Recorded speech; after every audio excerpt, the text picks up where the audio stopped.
difficile à croire, mais dans cette main artificielle, il y a 45 gobelets en plastique. L'idée de cette prothèse est née il y a quelques mois dans cette entreprise de Gennevilliers, championne du recyclage. Ici, cela fait déjà 8 ans que l'on fabrique poubelles et pots à crayon à partir de gobelets en plastique. Ce plastique-là apporte une nouveauté, c'est qu'on est sur un plastique recyclé et en plus il est plus résistant et plus léger que les autres. Donc il y a une réelle qualité du matériau. Pour l'instant, la conduite est virtuelle. Mais d'ici 1 an et demi, les apprentis devraient être réellement aux commandes des TER Hauts-de-France.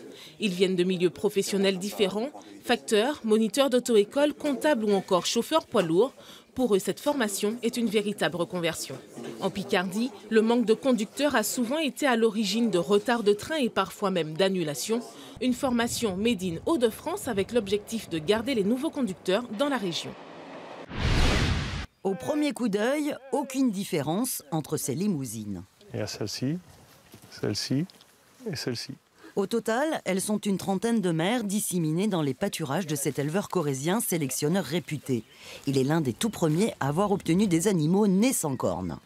La plus vieille de mes vaches là, doit avoir à peu près aujourd'hui 10 ans. La sélection génétique prend du temps. Il faudra pas moins d'une trentaine d'années avant d'être en mesure de produire une génération entière de vaches limousines sans cornes. C'est un petit paradis sur les hauteurs de la vallée de la Rise. Une ferme familiale exploitée depuis 90 ans entre collines sèches, forêts ouvertes et prairies. La zone est classée Natura 2000. On y trouve notamment 20 espèces de chauves-souris. Une centaine de chênes a été taillée pour leur offrir gîte et couvert. Il y a une sorte de boule qui se crée au sommet de l'arbre et cette boule généralement sont creuses. Et ces creux permettent d'avoir un gîte, tout simplement.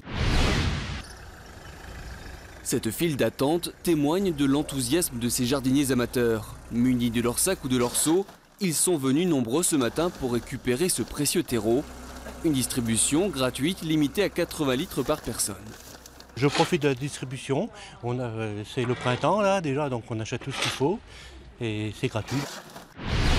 À titre expérimental, une quinzaine de foyers vient d'être dotés d'un poulailler garni de 2 gallinacés qui vont se nourrir essentiellement des déchets organiques de la famille, des déchets qui sont d'abord pesés pour permettre des statistiques ensuite, avant d'être livrés à leurs éliminatrices. En attendant, les camions viennent vider leur cargaison, 5 tonnes à chaque passage, ce qui nous rappelle que le meilleur déchet, c'est celui que l'on ne produit pas.